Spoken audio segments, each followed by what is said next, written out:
Ladies and gentlemen, happy Friday. It's going on about 9:30 a.m. Don't know the date. All right. I'm very behind, but on account of our weather, or lack thereof in many areas, I'm okay with it. This happened almost a week ago. This is 200 tomato plants. These are those super Romas. There's a prolific name for them. They're also called super sauce. My neighbors, they put a handful of those in last year, and they gave me a smaller bowl of some vegetables and all that other stuff last year. And I'm here to tell you, those super sauce Romas were fantastic. So anyway, that's 100 of those pot lickers, and these are the champions. Another 100 of these. They're about 2-3 feet apart. And of course, I got my fire lanes here for the gator, and convenience. Probably didn't need to be this wide, but it is what it is. I'm going to explain to you about the straw here in just a second. I'm actually crying the blues here just a little bit. I should have scooted everything over a little bit because I got 200 cucumber plants going in. 100 of those need to go in this week. This weekend. I'm going to go get them here in just a little bit.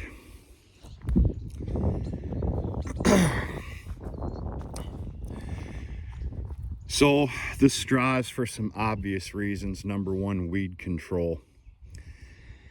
Number two, to hold the moisture in, depending on what the hell kind of year we have here. We'll see. So I've never been real shy about telling you where I kind of messed up, and we can just laugh about it, right? I had this grand vision, to escape weeds, weeding a garden, or bringing in a group of high schoolers, because I'm busy, for God's sakes, at $10, $12, $15 an hour. I ended up buying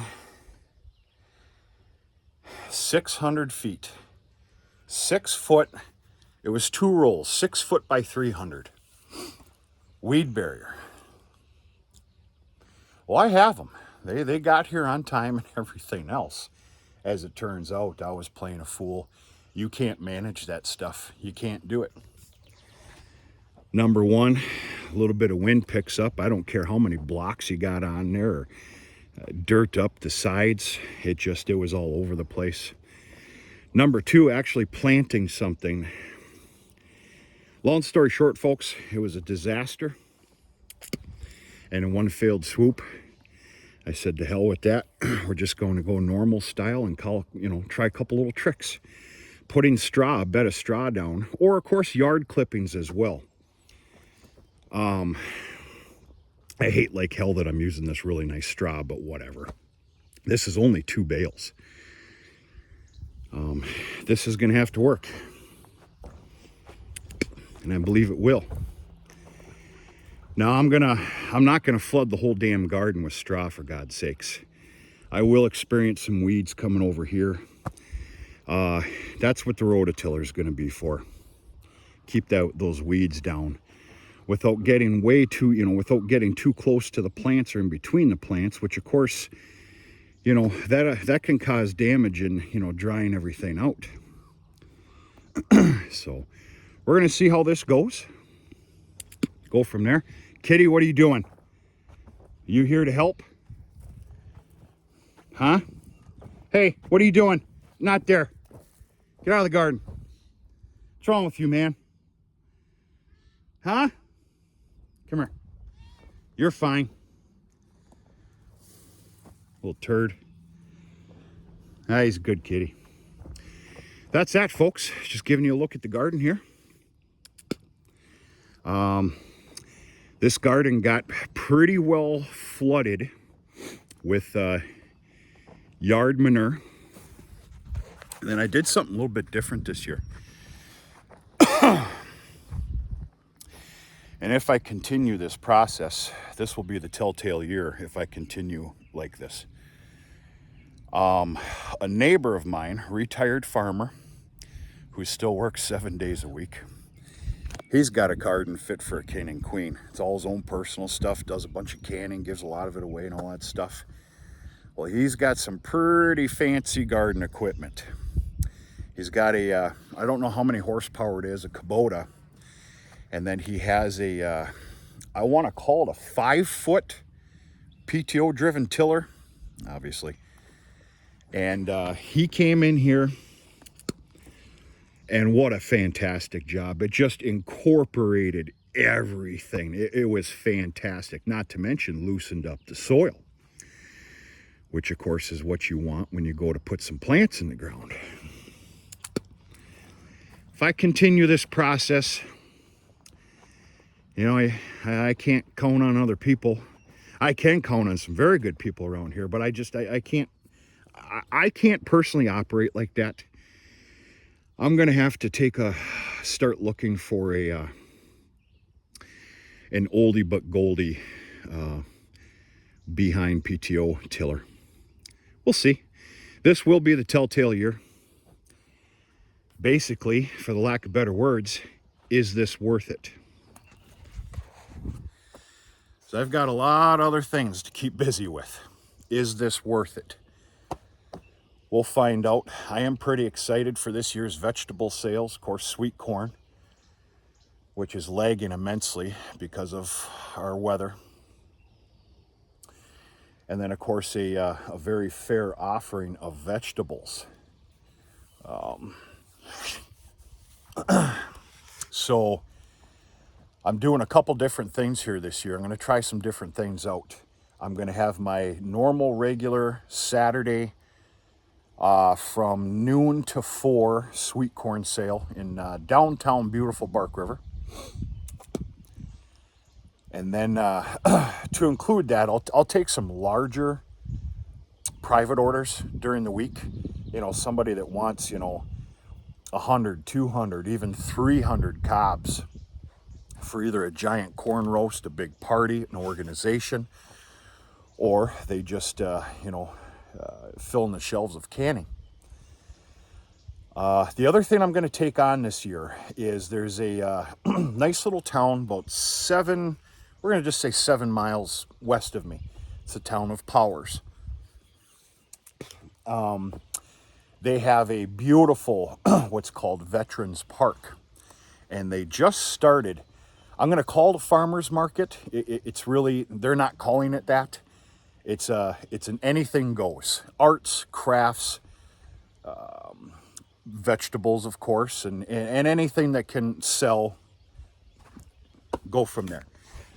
Well, those are held on Fridays. I want to say it's from 3 to 8 my time. I am going to venture in over there. If I thought I was stepping on some toes, I wouldn't. I don't think that I am. And you can say all you want about, it's called capitalism. Well, I understand that. This is also called small local communities, where you need to try and practice a little bit of respect to a degree.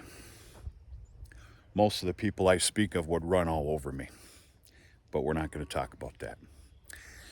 I am going to hit those Friday sales once vegetables are ready, and vegetables will be ready before sweet corn. I'm also going to add into the mix, because I'm licensed to legally do so now.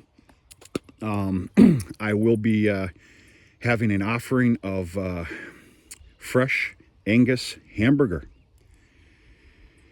And so, yeah, I had 6 appointments. Monday. They got brought in Monday. So, I'm looking at thousands and thousands of pounds here of hamburger. And I have the cold storage for it. I do need to get some freezer alarms, though. I need to write that down. You imagine losing 500 pounds of hamburger? Whew. Well, that'd make me break a window.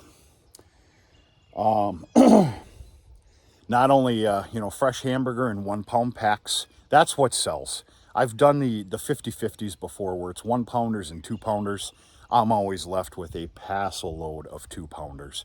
So we're just going to go with 1 pound packs.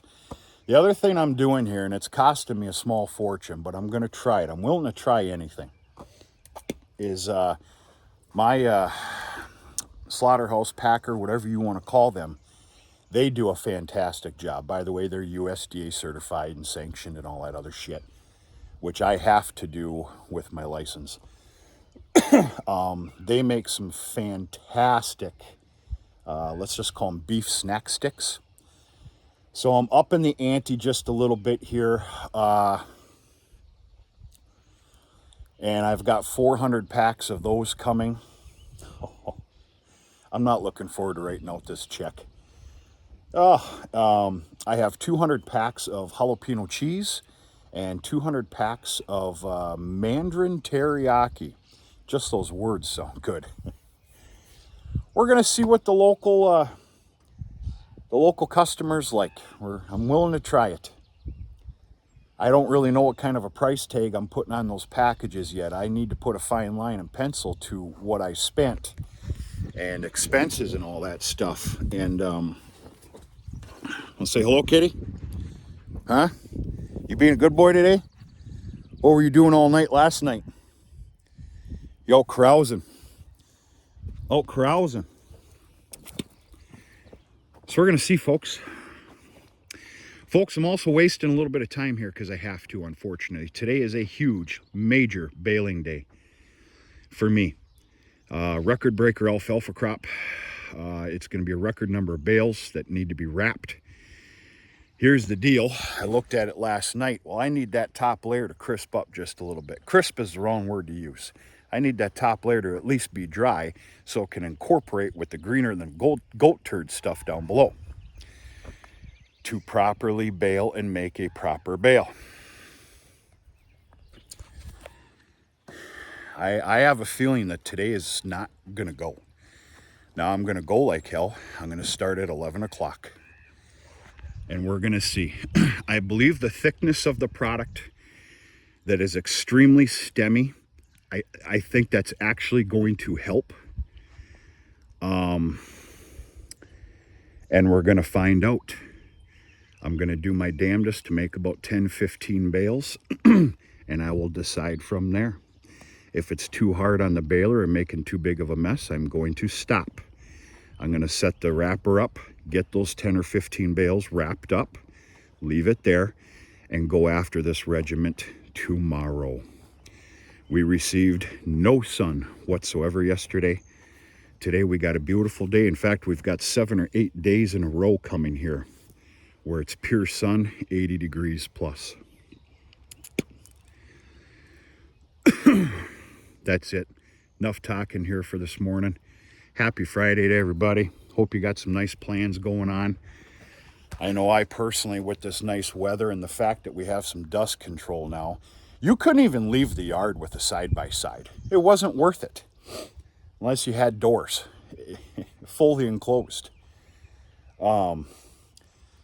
If I'm able to sneak it in, I do plan on going for a nice 10, 15, maybe 20 mile ride here this weekend with, some Diet Pepsis and good cigar sounds nice. Ooh. Too early to be talking about this stuff, though. We'll see if I can sneak that in. I don't know. Giving you a little look at the garden here.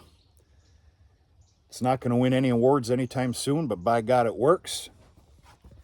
And we're going to go from there. I got to get my lazy ass in gear here. We're going to talk to you much sooner than later.